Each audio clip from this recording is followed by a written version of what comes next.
崔离，为何拿我？勾结外贼，勾结镇西军，怎么还不认罪吗？证据呢？这就是镇西军的李逆写给你的密信，你私自将瀛州被围之事一五一十地告知了镇西军，这信上写的是清清楚楚。你是如何拿到这封信的？怎么承认了？铁证如山，如果不是你，洛阳城根本就不用让给镇西军。拿下！住手！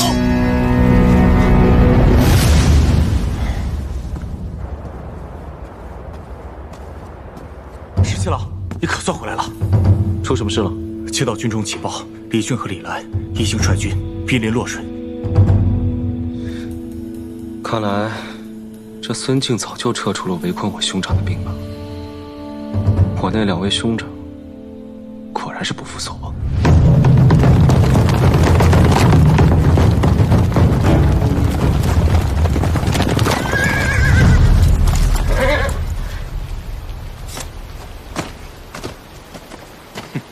你这是干什么？阿林，你来的正好。我早就怀疑，这个何校尉和镇西军的李逆有私交，就是他泄露了不少我们的军纪，这就是证据。就是这个何校尉将我们瀛州被围之事泄露了出去，这洛阳城我们才不得不拱手相让啊！这何校尉如果不死，如何对得起那些浴血沙场的将士？阿林，哥哥知道你心软，这件事为兄给你担了，不让你烦心。来人呐！住手！崔离，这封信是桃子手抄的，公子也知道这件事。何校尉近日在军中发现有异动，将此事禀明我之后，刻意写了这封信作为诱饵，只是为了看看谁会上钩。你这是设计陷害我！信在我屋子里，若不是你存了害人之心，派人去窃取，又为何会到你手上？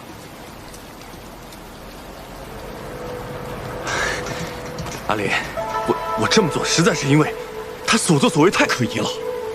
我只是想帮衬你啊！你要相信我，我兄长只是为了……崔家军是由副帅一手带出，将士上下一心，军纪严明，从未出现过党同伐异、勾心斗角之事。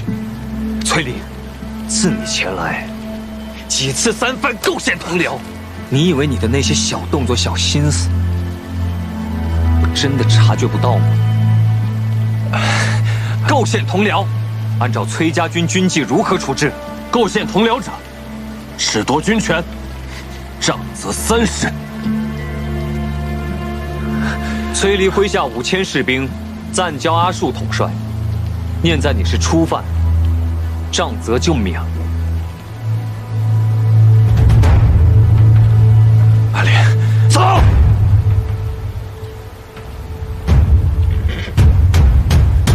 这次啊，借机收回了崔离的兵权，想必如今他也翻不出什么浪花来了。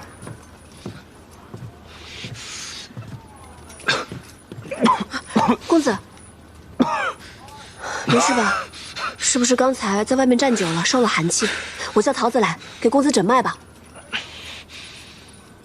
哎呀，今日出营，你究竟去了何处？我去见了李逆。李逆是镇西军主帅，你不应该一而再、再而三的私下去见他。我知道，我现在说这些话你不爱听，可是就像今天你看到的这样，我们原本设好了局，等着引蛇出洞，你私自外出，崔离才提前拦截了你。万一他真的动手了怎么办？公子放心，就一个崔离，他奈何不了我。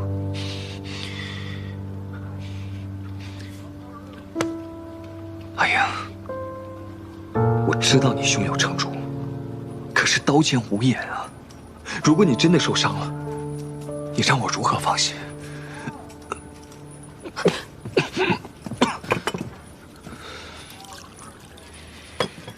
公子，快，先喝杯茶，快喝。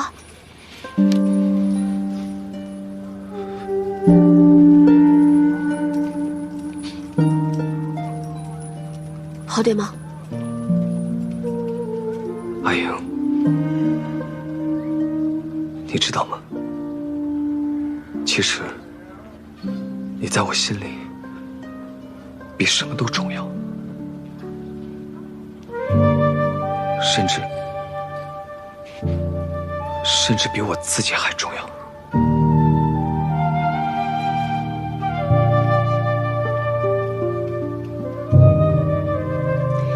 你我从小一起长大，我一直都把你当做兄长看待，所以于我而言，你也很重要。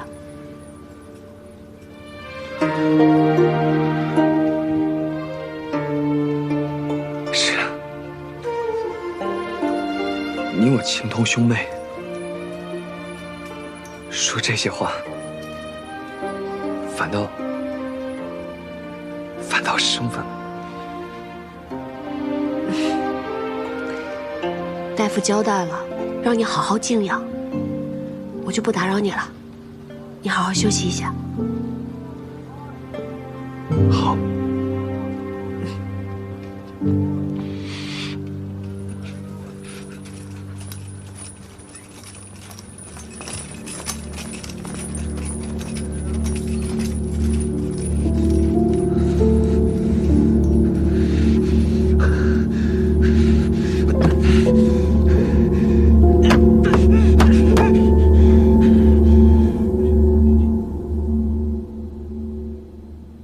最迟明日，李俊和李来就会率军抵达洛阳。他们二位向来是志大才疏，又嫉妒你的战功赫赫，此次前来必定是来意不善。石七郎，拿个主意吧。既然兄长们都来了，那我们就走吧，把这个洛阳城让给他们便是。把洛阳城让给他们？洛阳是咱们辛辛苦苦打下来的，而且又以3城换崔家军退出洛阳，现在就要拱手相让吗？兄长们驻守洛阳城也是一样的，兵贵神速，咱们就去潼关。那怎么能一样呢？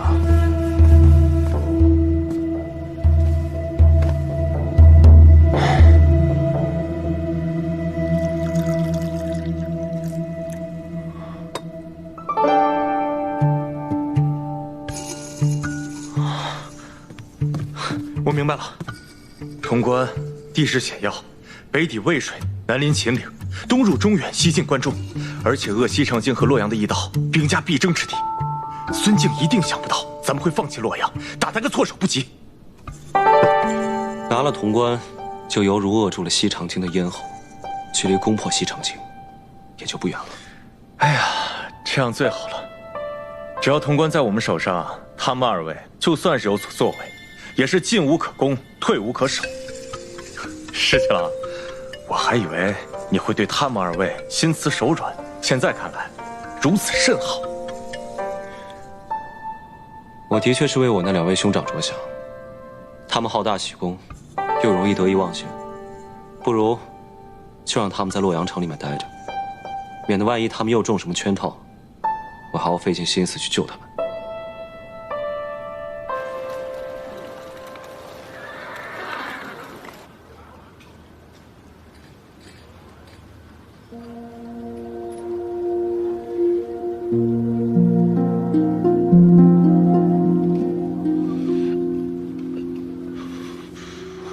公子，你醒了。何校尉呢？啊，他昨晚都在自己的营帐中，未曾出去。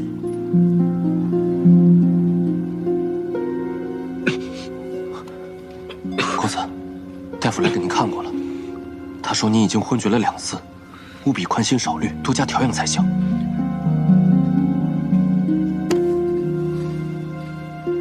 我知道您心里还放不下何校尉。但是他迟早会明白，这世上对他最好的人就是公子你啊。他那样聪明，我对他好，他自然能感受得到。那公子你更该放宽心了。校尉他并不是知恩不报的人，昨日您不顾生病去救他，他看在眼里，定会感动的。可是我偏偏想要的，从来都不是他的感动和回报。三郎，你别再喝了，你一夜未眠，只怕有损身体呀。好你个崔林，联合何氏设计骗我，逼我交出了军权。眼下看来，他们已经对我起疑了。日后再想行事，怕是不易了。三郎，刚刚接到密报，镇西军那边又给何氏送信了。翠林知道吗？密信直接送到了何氏的营帐，主帐那边并不知情。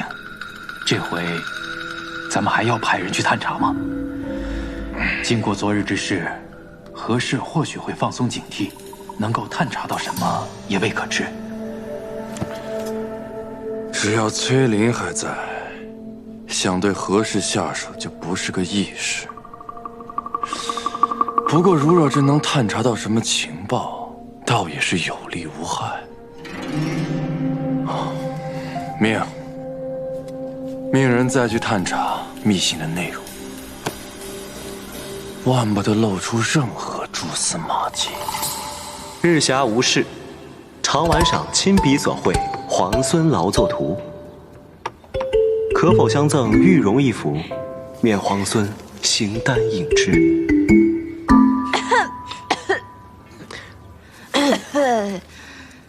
哎，校尉，你不回信啊？这么着急做什么？我不着急啊，这个信又不是写给我的。哦，你不着急，这样我先处理会儿公文，你先去休息会儿吧，不用陪着我了。我是不着急，但是那个送信的谢长尔他着急。这么晒的天气，人家早回去了吧？哎呀，你不知道，那个人是个死脑筋。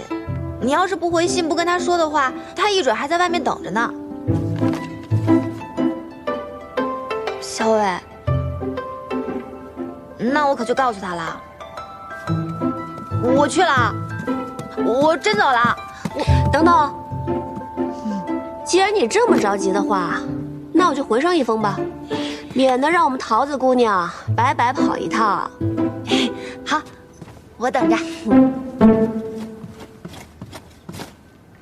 校尉，之后来报，镇西军已经撤出洛阳，梁王长子临淄王李俊率军入城，最迟今晚，梁王次子会稽王李来也将率军抵达。知道了。真没想到，李皇孙对两位兄长还真是挺大方的，说让就让了。不过校尉，皇孙退出洛阳以后，那是要去哪儿？他在信里说了吗？信上当然不会说这些话呀。信上不说这些，那你们都聊些什么？哼，闲话而已。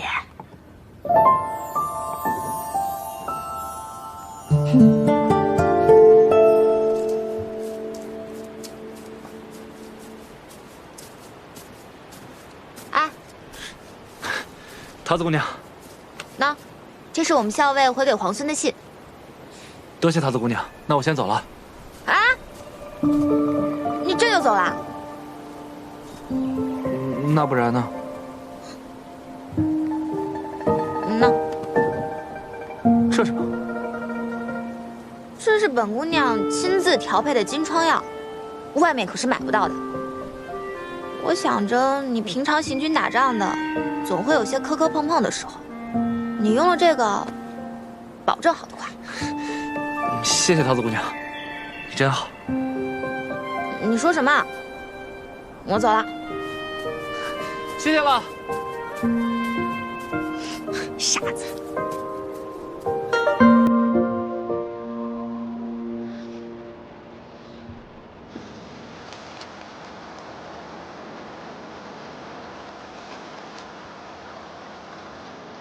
昨夜宿于郊野，仰头月色如洗，即可守斋星辰。前日与东都朱雀皆购入干果，其味甚佳，嚼之如碎玲珑，可伴漫漫长夜，与君共赏。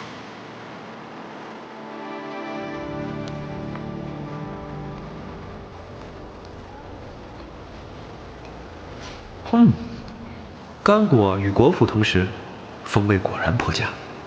前人竟单啖干果、果脯，今尝二者同食，滋味有趣。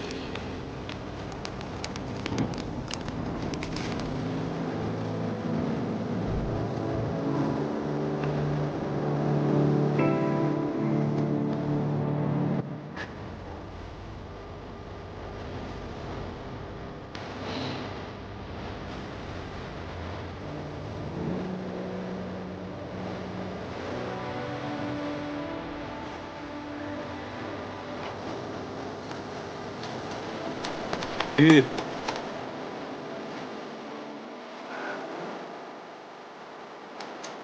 今晨跃马过水涧，闻香而去，见野桂一株，引香浮动，独赏此景，深有抱憾。遂取花蕊数朵，以托一纸染香，盼来日同赏。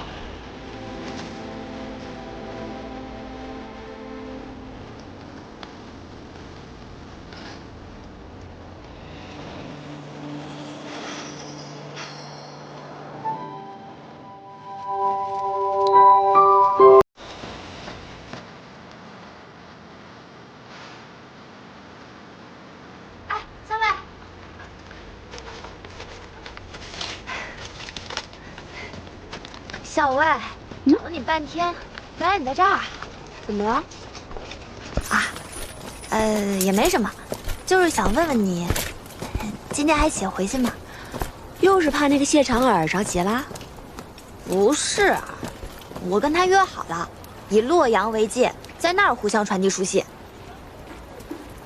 以洛阳为界？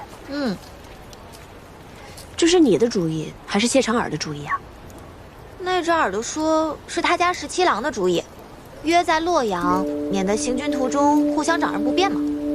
这个谢长耳在两军之间送信，只要记住他抵达的时辰，再测算出马匹脚程的速度，就很容易猜出镇西军现下行至何处。啊，这个李皇孙也太狡猾了。小伟，也就是你，能猜得出他那些弯弯绕绕的心思和用意。那这么说，我也很狡猾啦？不是，你那是聪慧。那还写回信吗？还不知道。哎，这个怎么会不知道呢？写不写回信？就是不知道啊。写不写回信？写一个。有人进去了。桃子，走，咱们去散个步。小伟，咱们不进去堵那个奸细一个正着。无妨，与李逆通信就是想调出这个奸细。既然他们已经上钩，在做蠢事，让他们做吧。三郎，这是李逆写给何氏的信，属下想了法子，偷偷一字一句誊抄的。干果与果脯同食，风味果然颇佳。今尝二者同食。这都是什么？依属下愚见，李逆与何氏都是心机深沉之人，此信乍一看平平无奇，实则用了暗语将机密藏于其中，所以何氏才为找隐秘之处藏起，就那么放着，也不怕被人看去。这其中干果一句，定是他们约好的暗语。有理。那咱们找些人来破解一二。当然。自君一别，虽数日，犹数年，未尝有此滋味，甚是牵挂。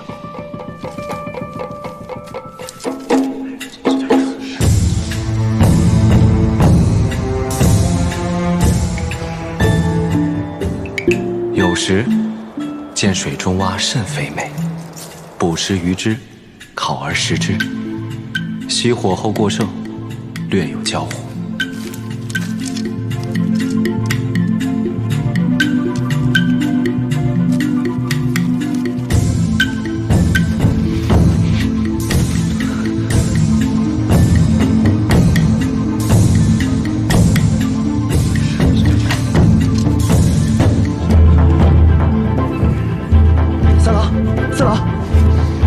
数人之力，终于弄清了这何氏与李逆之间通信的秘密了。说，皇孙李逆自出劳兰关，最擅长的便是长途奇袭，声东击西。这次，他主动离开洛阳，肯定也是想用这一招。有道理，继续说。三郎，请看，这封信是何氏最新收到的。捕食鱼之，这在水中，不是指目标宿在湖边吗？十字分拆，不正是指合而为之吗？那这湖边的目标是？我军今日不是恰巧经过湖泊，如今宿在湖边吗？如无意外，今日有时，那镇西军定会派人与何氏里应外合，偷袭我军。三郎，不如现在就把此事告知主帅。到时候来个守株待兔，只要击溃了镇西军，那可真是天大的功劳啊！是啊，功劳你个头啊！三郎息怒，我问你，现在谁人不知道他李逆正在猛攻潼关？他如何能够分身来袭击我们？现在有事已经过了，他李逆人呢？说！三郎，废！继续废！滚！都给我滚！是，属下告退。这是从何处取来的？崔立一直派人紧盯着何校尉，偷偷抄录他的信件。我是从崔礼处取得的抄件。不过校尉明明发现了崔离的所作所为，却并未追究。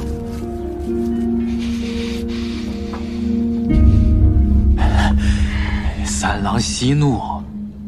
属下忽然想到一件要紧的事，上一次何氏以信件为饵设计咱们，如今回想起来，时机很巧，恰好是在你去见了裴元之后。你是说，那裴元与我见面之后，还把那件事告诉了何氏，二人联合设计引我上钩？就在杀崔林这件事情上，你我二人的立场应该是一致的呀。想要皇孙殿下的手书，也要看能不能杀了崔离。看来这个李逆和何氏关系匪浅，如若不然，此等机密之事怎么可能告知于他？之前还想着借李逆之手除掉何氏，现在看来，他不仅不会帮忙，还会与我为敌呀！三郎莫急，如今据守洛阳的已是李逆的两位兄长李俊、李来，他们向来与李逆不睦，我们何不与他们联手？如此一来，还能解我们没有军权之困。妙计。潼关天下雄起，易守难攻。李逆率军苦战6日，与裴元身先士卒，终于攻破潼关。臣要恭喜太孙殿下，镇西军继光复东都之后，不日已攻下潼关。潼关，那距离西长京已经不远了。是的，距离西长京已经不远了。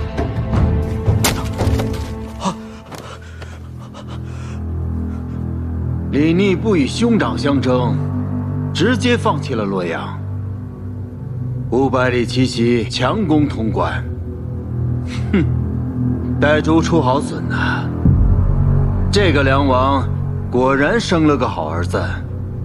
也罢，梁王的3个儿子现在已经到了左近了，他这个做父亲的，在京中耽搁已久，也该给儿子们写封信了。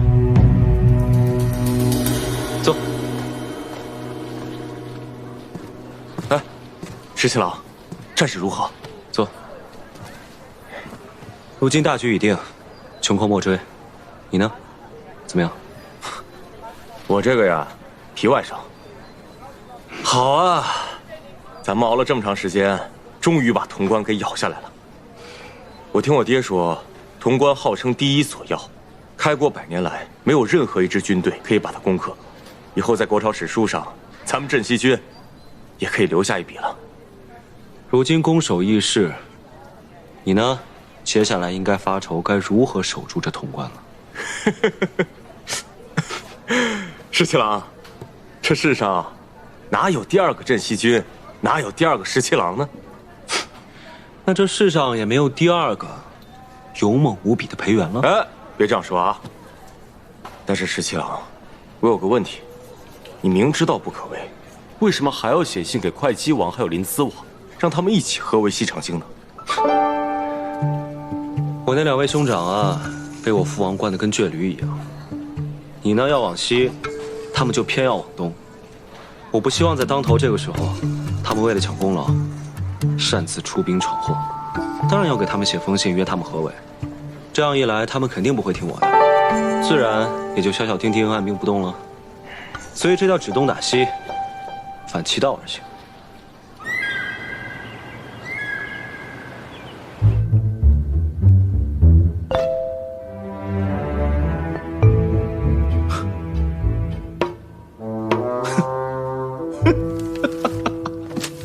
大哥，这信上怎么说呀？你自己看吧。李逆拿下了潼关，竟然让你我2人出兵合围西长京。大哥，他这……李逆仗着自己有攻克潼关之功，竟敢对你我兄长2人那是呼来喝去。大哥，这呼来喝去事小，只是出兵围剿西长京，此事要慎重啊！只怕他是要借我们的兵力，给他做嫁衣啊！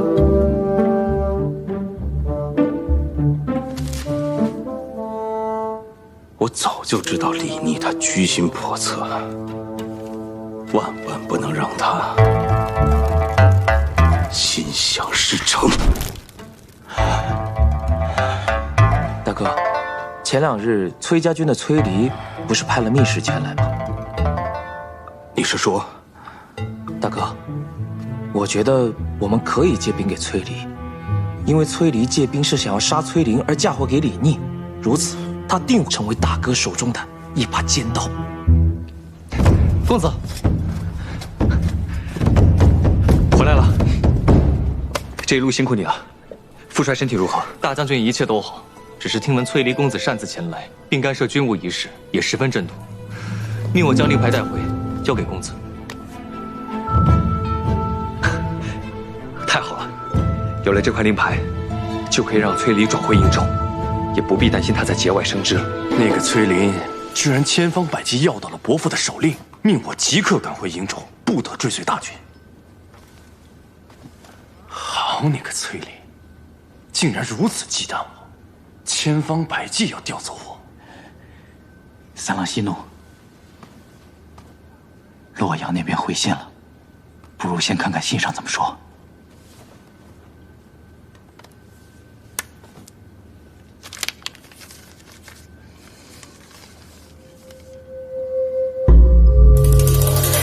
三郎，怎么说？李俊已答应派兵助我击杀崔林。一旦事成，便封我为魏阳大将军。恭喜三郎，恭喜大将军！只要崔林一死，由我统帅崔家军便是顺理成章。届时，再把一切的事情都嫁祸给李逆，一箭双雕，天衣无缝。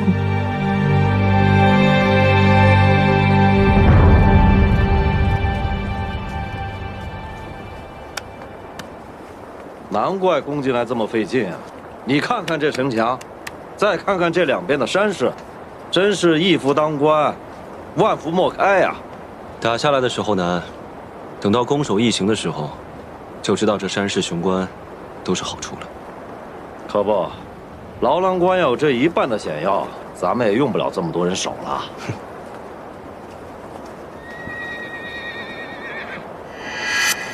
哟，是不是又有信来了？石七郎，你怕是望眼欲穿了吧？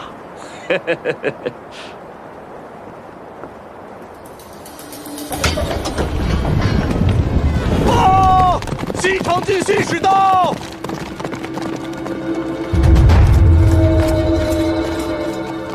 大都督命我来传令，镇西军需在3日内退出潼关。放肆！孙敬是让你来送死的吧？小裴将军，我既然敢来，那就不怕送命。哼，另有梁王手书一封，带给皇孙。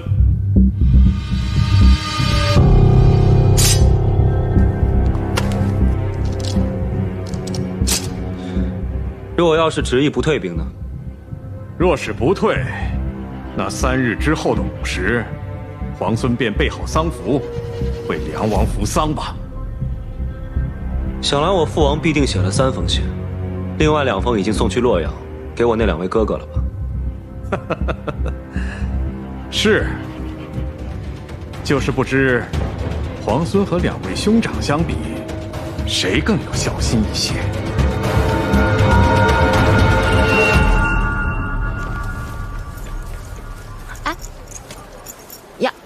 小伟，这干果你还没吃完？此物当时在东都十分盛行，人人都夸赞它好吃，进香采买的人特别多。你就是能记住这些细枝末节啊？原本呢，大家都只吃这干果果仁，校尉偏偏喜欢用它与果脯一起吃。你说这我能不牢牢记住？再说，这果仁确实香脆饱满，甚是好吃。不过，这一连数日，潼关可是一封信都没来啊！你这是在担忧某个人，还是在担忧潼关呀？校尉，我与你说正经事。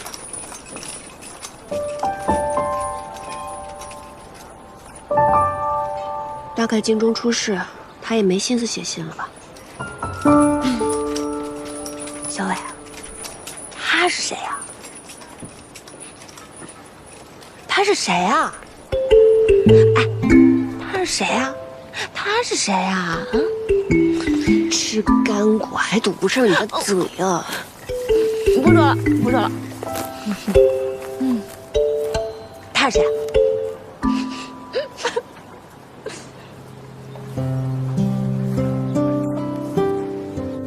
石七郎，洛阳急报，临淄王还有会稽王已经决议率军退出洛阳了。我的这2位兄长，从小便很孝顺，也不怪我父王一直疼爱他们呢。哼，洛阳本来就是他们从你手中占到的便宜，他俩当然不会肉疼。只不过现在，我们就进退两难了。潼关我们是万万不能放手的，如果洛阳一失的话，我军断绝后路。但是那个孙敬他真的是心狠手辣，如果我们不退兵的话，他真的会对梁王殿下动手的。石七郎，怎么办？石七郎，我朝天子乃至庶人，纲常伦理，以孝为本。如果我们拒不退兵的话，梁王真的惨遭孙敬杀害，到时候肯定会朝野哗然的。那些旧臣还有齐王之师都会对我们离心离德。石七郎，到底现在该怎么办？小姐，你不能去，你要是去了，岂不是送死？秋翠，你就别拦着我了。我在家中本就不得父母宠爱，在并州又险些丧命。若不是皇孙出手相救，我此时恐怕已是一抔黄土。他救我的时候，如同天神一般。彼时我就心想，或许这就是我应遇之人。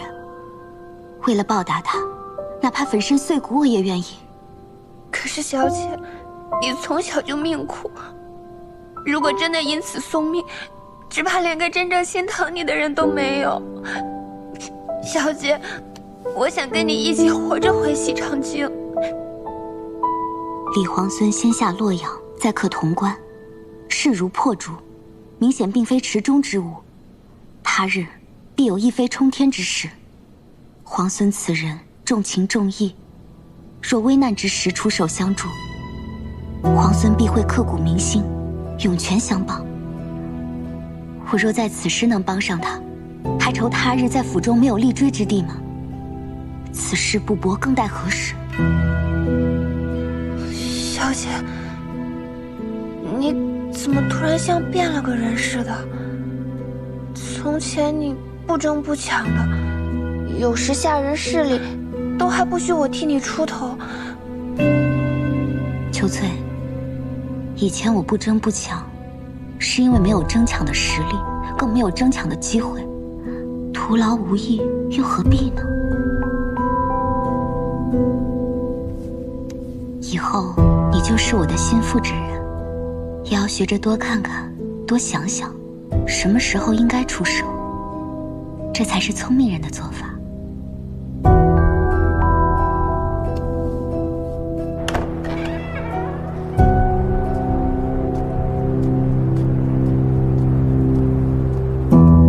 见过将军，见过小裴将军。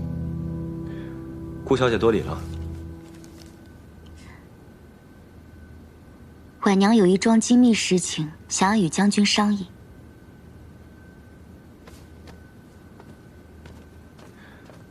顾小姐，请说。婉娘听闻京中孙贼以梁王殿下胁迫将军，婉娘愿赴西长京，待将军设法周旋，救出梁王殿下。你有何计谋？京中旧族世家众多，皆心向着国朝。只是孙贼势大，忍气不敢言，请将军赐一信物，婉娘回京后以将军之名，暗中联系士族，重金收买宫中守卫，或许得法能救出梁王殿下。不行，这样太冒险了。万一要是被孙敬知道，又或是被人告密，你会丢了性命，甚至连累……婉娘不怕死，若是为忠义而死，婉娘死有容焉。便是家父，将军亦是知道的。他绝不屈于孙贼，定然也会赞成婉娘此举。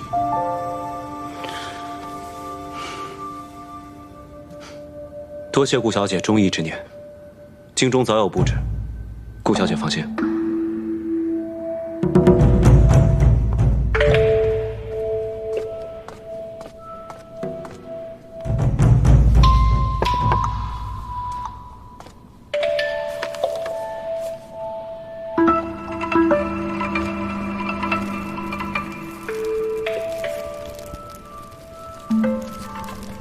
锦娘，你说这封信是放在桌子上，并不知是谁送来的。娘娘，会不会是大都督设下的圈套？不像是。这封信尽是阴语，每一个字都不露其意。可是我也却明白他信中所求何事。我觉得李逆他是想同我联手的。想必他已经策谋良久，终于有把握去救出梁王。娘娘，那咱们自然得帮他。按照信中所说，将兰花搬到窗口之下。是。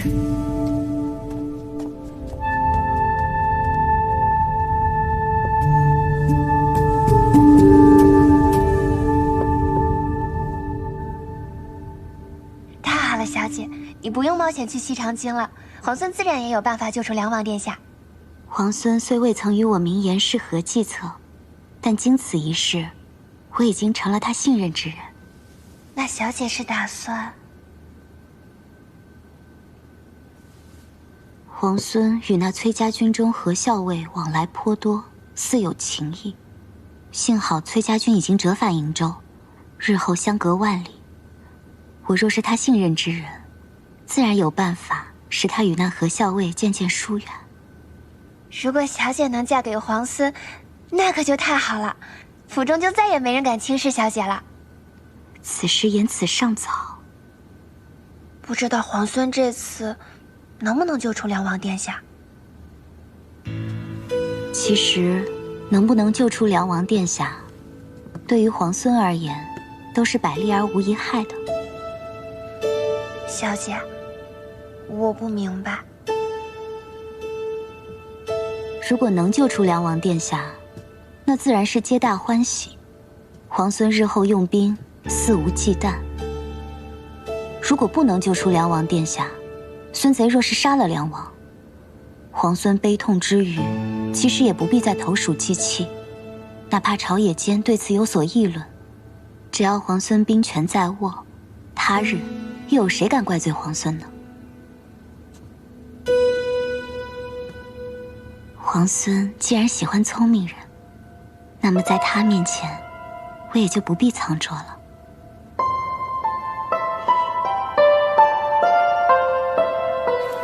你说李皇孙会像他的兄长们那样退出潼关吗？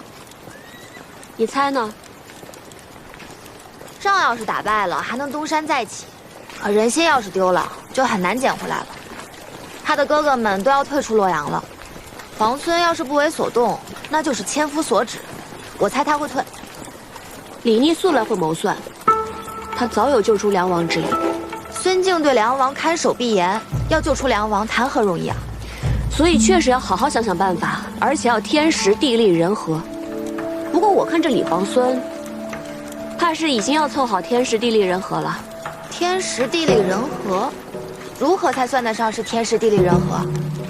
桃子，你记不记得，你曾经配过一种药？撤！何校尉，撤！校尉，校尉！校尉，营中传来急报，公子请您回去议事。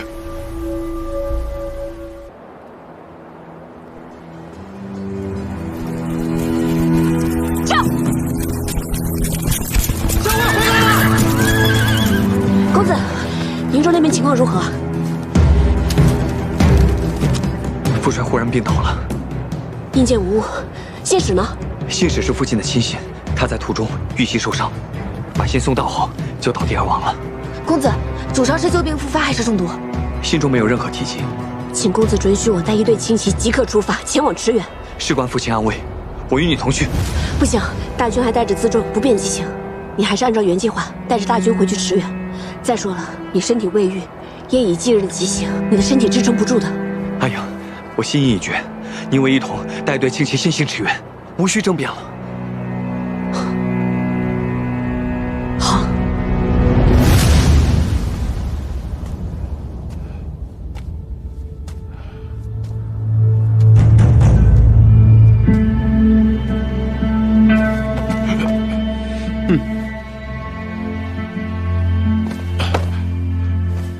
参见大都督，大都督安好。你那3个儿子见了你写的信之后，李俊和李来颇为孝顺，立刻就答应退兵了，还上书祈求我好生照顾你。至于那个李逆嘛，他竟然砍了郑国公的人头送过来，还附上了一封信。哼！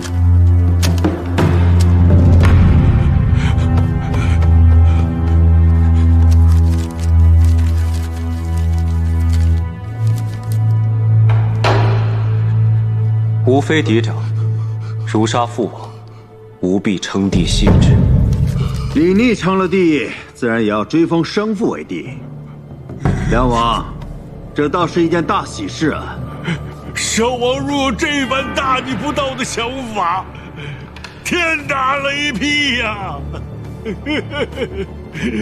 弟子害我，弟子害我呀！大都督明鉴，大都督明鉴，大都督明鉴，大都督明鉴。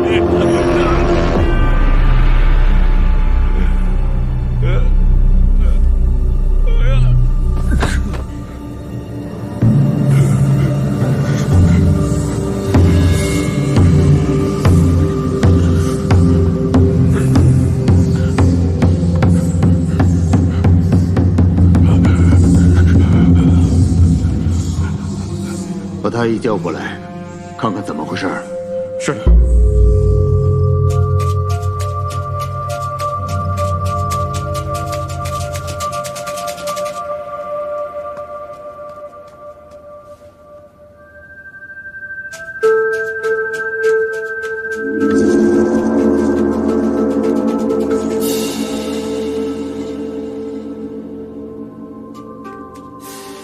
想法子让魏国夫人知道。是。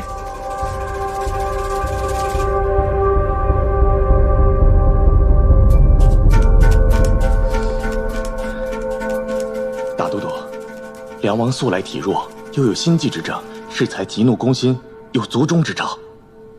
恐怕此病危殆呀。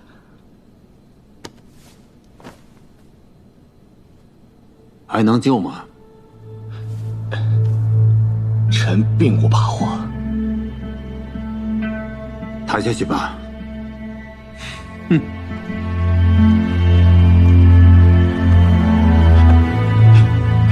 轻一点，哎，千万轻一点呀，别给颠着了，颠着会断气的。十七郎，十七郎，洛阳急报。事后所探，林子王手下的兵马有异动，一队轻骑携重弩出了洛水，不知所踪。不对，一队轻骑携着重弩，不像是离开洛阳，更像伏杀。他们想去伏击截杀谁呢？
崔林，我倒要看看，这次你还有没有命活着出来？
哎呀，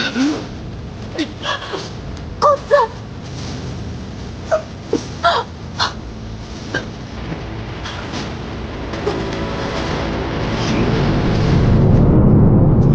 哎呀！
李逆来救人了。什么？就是李逆！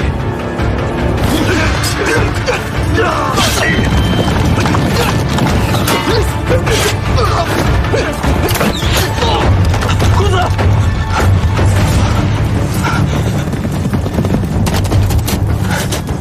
走。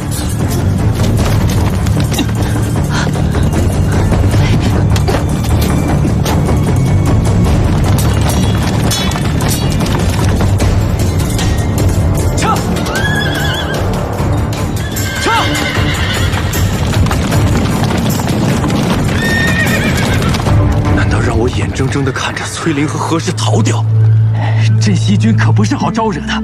李逆所遣又都是精兵强将，咱们虽然借了些兵马，但折损过多，咱们也不好交代呀。三郎，留得青山在，不怕没柴烧啊！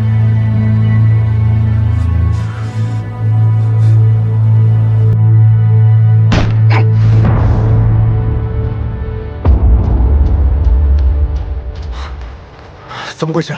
你怎么把他带回来了？快把军中医师叫来，快！啊，那你受伤了吗？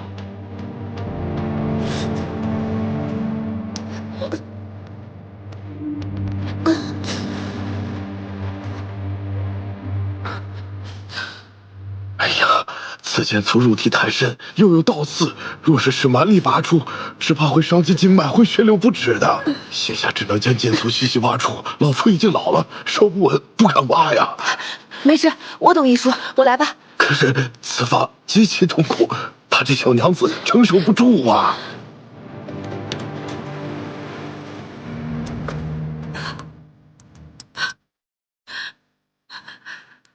阿英，医师说要将剑粗慢慢挖出，会有点疼，你可以忍吗？有我在，一定不会有事的。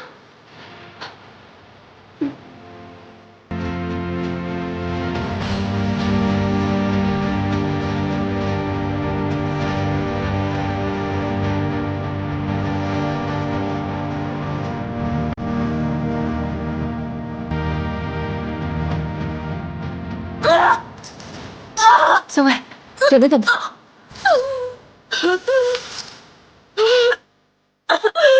忍一下，马上就好了。快了，快了！咬住，咬住！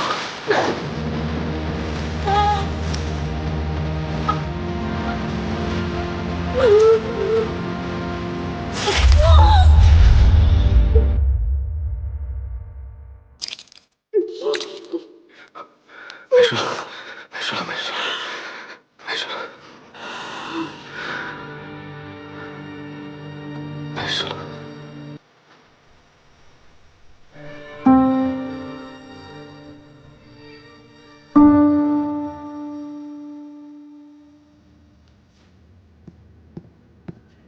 我来帮你擦。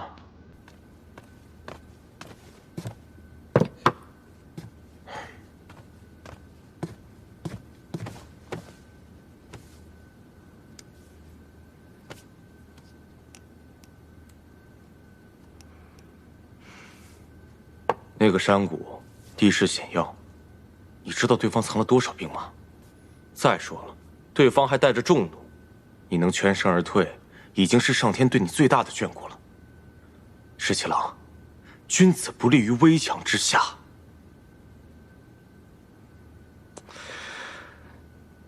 你说你好好一个武将，怎么偏偏要学你大伯那样，引经据典，整天长篇大论的？我们刚刚攻下潼关，正是谋划收复京都的重要时刻。你要是出了一点点差池，你让我们怎么办呢？再说了，那个何氏他是崔家军中的人，你为了救他这么拼命干嘛呀？谁说我是为了何氏才去救人？你不是为……我是为了救崔公子。你觉得我信吗？我觉得你信。行。你说什么都对。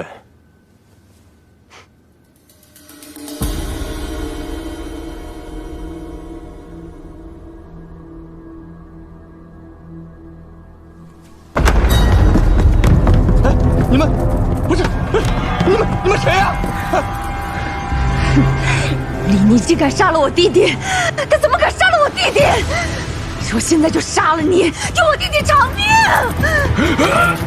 夫人，你儿子竟然敢杀了我弟弟！我现在就杀了你！我们的人意及时拉住魏国夫人，太医也知道怎么说。娘娘放心。大都督到！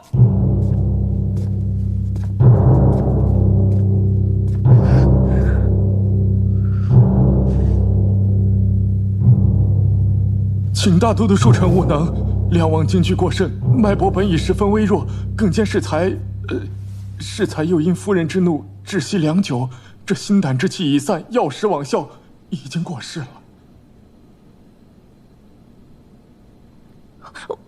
我要砍了他的脑袋，给他儿子送去，让他儿子也尝尝什么叫锥心之痛。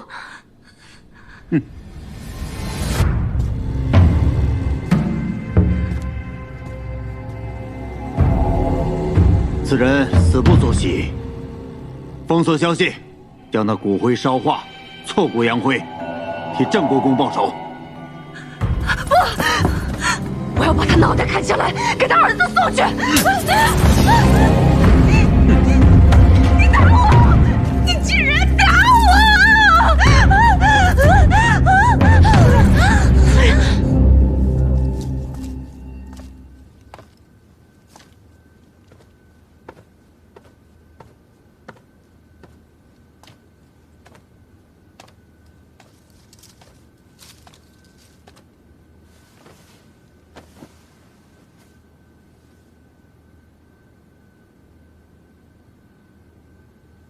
怎么了？梁王死了。什么？李逆砍了郑国公的脑袋送回来，魏国夫人一时悲痛气急，掐死了梁王。那得立马封锁这个消息，不能让李逆知道梁王已死。我只知道魏国夫人糊涂愚蠢。没想到，他竟然坏了我的大事。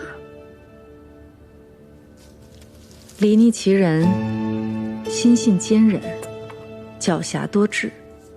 便是梁王活着，他也未必会退让。大都督不必懊恼。娶妻娶贤，我就是娶错了妻子，才会痛失洛阳。虽然是这样，哪怕他一错再错，大都督也从未对他如何。想必是糟糠之妻，毕竟在你心中不同寻常。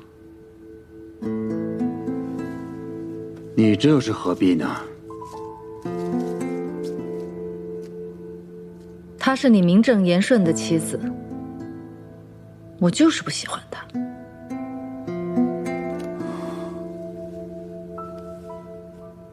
你明知道，在我心里，我的妻子只有你。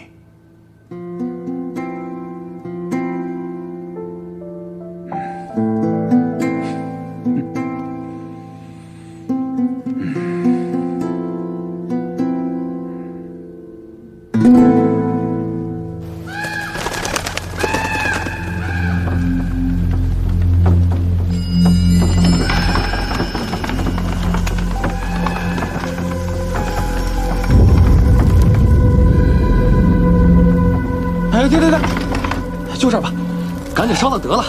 上头可吩咐了啊，要挫骨扬灰。是。怎么这么瘆得慌？是啊。二位大人，这棺木落葬之时啊，阴气重得很。这几日宫里几个人犯了错，被拉了出来，都是被活活打死的。所以乡老传言，有恶鬼作祟。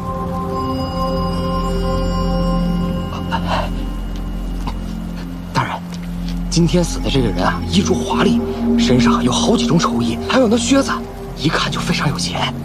您看看这，与其烧掉，还不如卖给我们当钱呢。你们连死人的财都敢发，哎，怪不得总有人使银子，烧香的脑袋想领这份差事。哎，行吧，你们手脚麻利点啊。好嘞，上头说了，得让我们亲眼看到他烧成灰才行。二位请。快换，快换！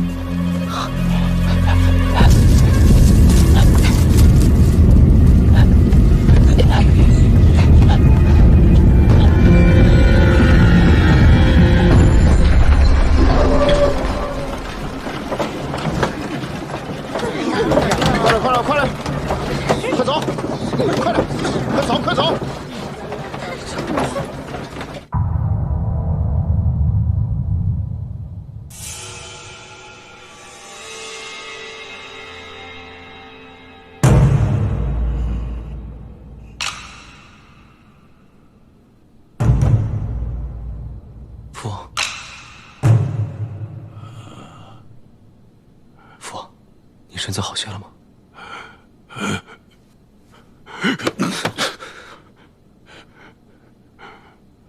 吾非嫡长，如杀父王，吾必称帝血之。这是你写的吧？啊，是。父，不孝子，你这个不孝子！你这属实要害死为父啊！孙大都督如此凶狠，你还想当皇上？你这是要害死我！父，那不过是为了激怒孙敬的权宜之计，为的就是要救出父王您。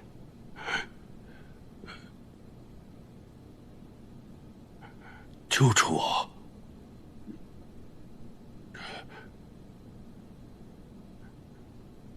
这是哪儿？这是潼关。自从孙敬叛乱之后，父王一直被扣在京中为止。我便一直谋划如何将父王救出。此前，通过崔家军在宫中的人手，在暗中布置，只等见机行事。好一个见机行事！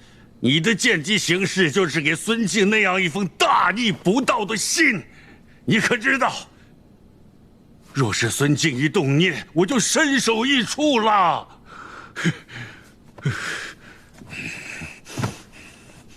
父王，我知道您看到信之后，定会勃然大怒。您向来身体不好，时常头昏，我想一气之下，您必然会昏倒。我命人用假死的药物，让父王假死骗过孙敬。等到入殓时，再李代桃僵，将父王救出。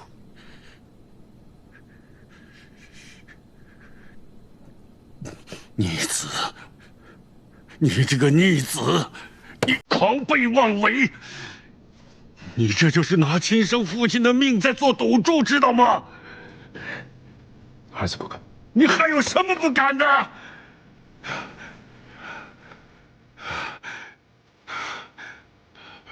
我看着你就生气。滚，快滚！是，儿臣告退。等父王消气了，儿臣再来看你。快滚！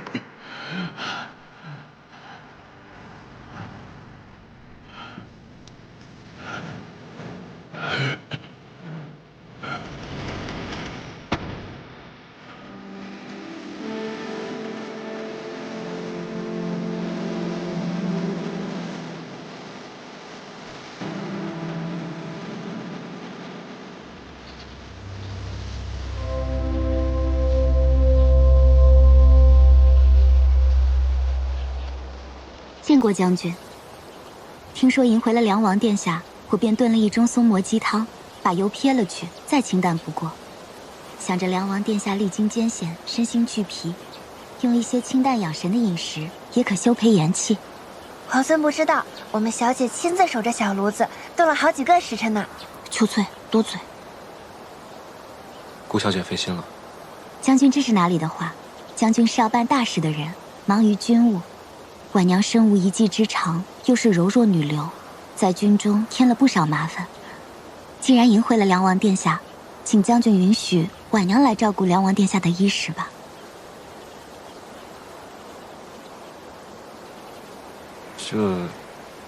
这不好劳烦顾小姐。如今父王刚被救出来，还有些心神不定，脾气也不太好。请将军不必顾虑。婉娘在家中也曾侍奉亲长，知道有恙在身，疾病苦楚，自然是会有些脾气的。请将军放心，婉娘一定能照顾好梁王殿下的。是啊，我们小姐可细心了，当时我们主公生病，都是她施及的。还请将军让婉娘略尽绵薄之力。那便有劳顾小姐了。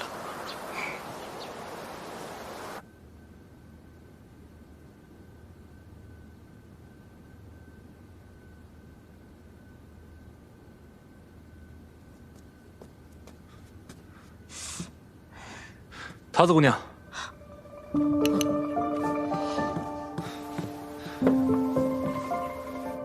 你伤好些了吗？啊，没什么大事，最多也就疼几天。哦，哎，饿了吧？吃点东西。来，好。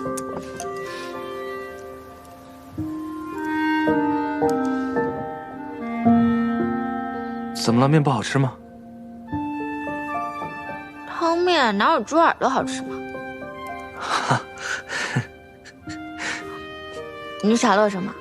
没什么，没什么。面快凉了，你快吃吧。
你干嘛鬼鬼祟祟的，想偷亲我？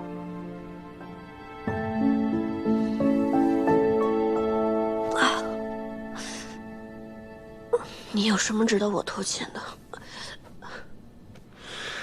哎，你这个人，是我救了你的命哎！你想想，我都救了你多少次了？你对救命恩人这么不客气的吗？皇孙放心，他日如果你有性命之忧，我一定是排除万难，披荆斩棘去救你。得君一诺，敏感五内。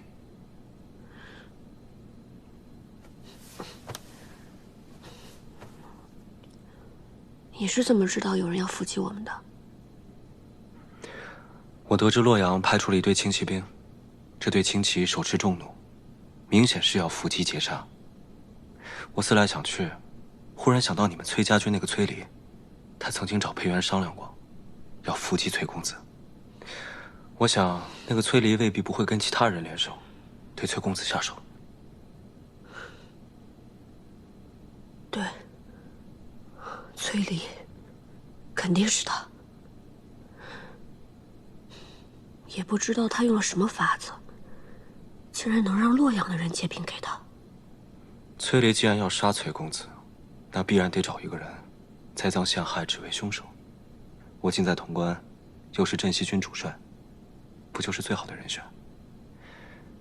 想必他也是用了这个法子，去说服我的兄长们借兵。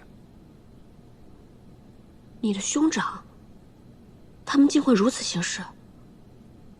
他们糊涂愚蠢，自然容易被人利用。这世间事不外如是。崔离不也就是你们家公子的堂兄吗？不也一样兄弟戏强？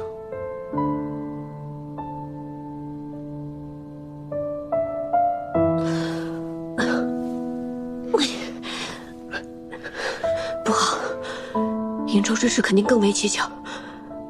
公子呢？桃子呢？他们都受伤了吗？还有我的马在哪儿？你不会现在要赶回瀛州吧？我是担心，瀛州乃是我们崔家军的根本。不行，我得想办法赶紧回去。阿英，你的伤不致命，但你们家公子可能要好好静养一些时日了。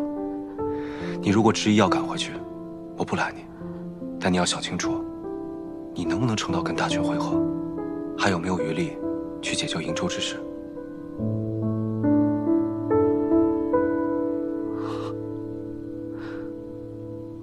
别着急，事已至此，不如我们想想，还有没有别的办法？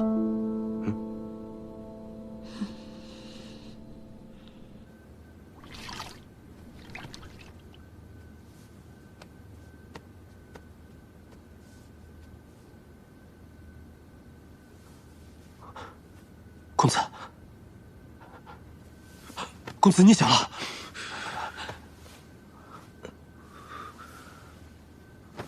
阿莹呢？公子放心，校尉没事，只是受了些轻伤，不碍事的。那就好。阿醒呢？阿醒呢？公子，阿醒去了。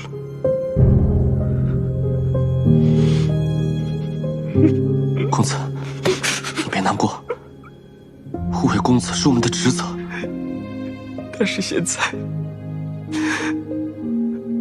阿醒不在了，阿醒真的不在了。公子，阿醒也不像你这么难过。我与阿醒都是没人要的孤儿。若不是公子和校尉收留我们，让我们留在崔家军，哪有我们的容身之处啊？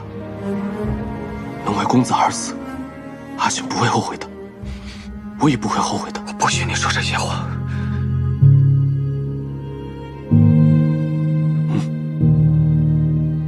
这是在什么地方？潼关，镇西军的军营，是李皇所。是他带我们回来的。李逆，公子，你先好好休养吧。刚才桃子给公子号过脉，镇西军里的医士也给公子看过了，都说公子伤势不轻，得好好静养。我不能待在这里。公子，事急从权，咱们得先养好了身体，再做计较。此去瀛州还有千里之遥，若是公子不保重，那才是伤了根本，全盘皆是。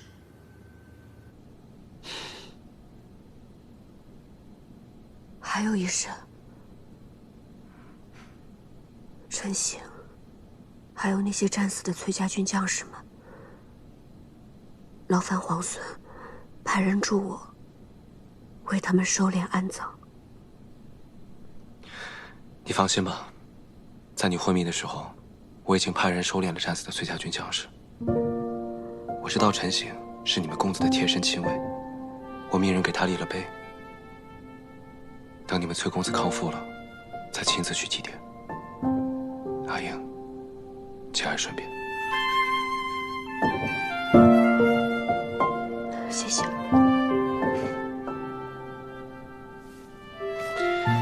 好了，既然醒了，就该吃药了。桃子千叮万嘱，让我千万盯着你吃药，免得伤口化脓。好苦啊！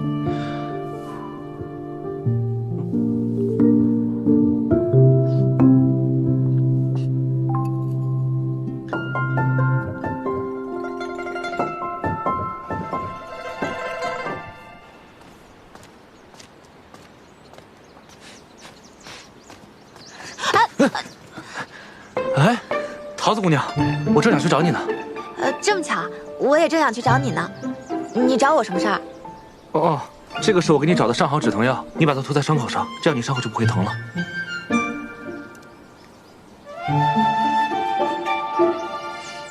傻子，你忘了我自己就会配药啊？我当然没忘，只是我怕你如果万一没有呢？你上次不是说你伤口还要疼好几天吗？好，那我收下了，谢谢你啊。哦，你找我做什么？哦，我找你啊，是想让你帮我一个忙。你要我帮你什么忙？你尽管说，我一定帮。你们那儿有没有糖霜啊？若是有蜜糖的话，那就更好了。糖霜啊，我们这行军打仗的，厨房里怎么可能会有糖霜呢？蜜糖就更别说了。哎，你要糖霜做什么？我们家校尉从小吃了药以后啊，就不肯吃饭。这时候如果有糖霜的话，吃完药以后给他一盏糖水，他才能吃得下饭去。可是这附近也没有集市，无处去买啊。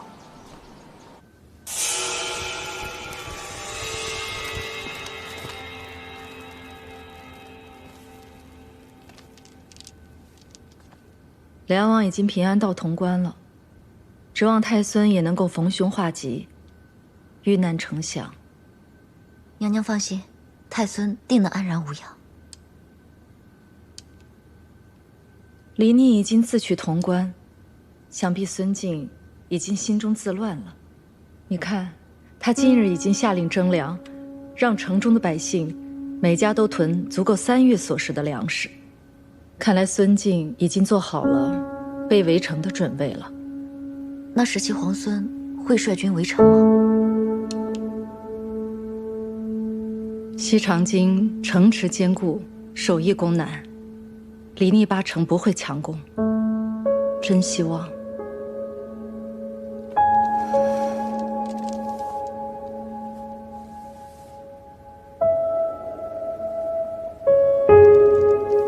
在孙敬召回征百越大军之前，李逆就能光复西长京。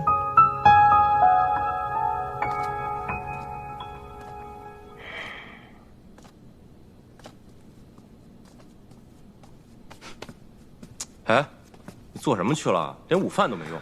我刚去山上转了转。石七郎，你现在是镇西军的主帅，你做任何事情都不能再任意妄为了。就像这次，你不顾危险去救那个何氏，何氏狡诈多智，对崔林又是忠心耿耿，这种人迟早会成为我们的心腹大患的。我倒觉得，他对崔乙更为忠诚。你有没有觉得他跟崔公子之间十分古怪？有什么古怪的？那个何氏效忠崔林，还是效忠崔乙，都是一样的，父子本来就是一体嘛。有些话我是不当讲的，但是如果我都不和你说的话，就没人和你说了。色令之婚，非君子所为。你误会了，不是你想的那样。石七郎，你看我都准备好了。回头跟你说。啊？你们去哪儿啊？不告诉你。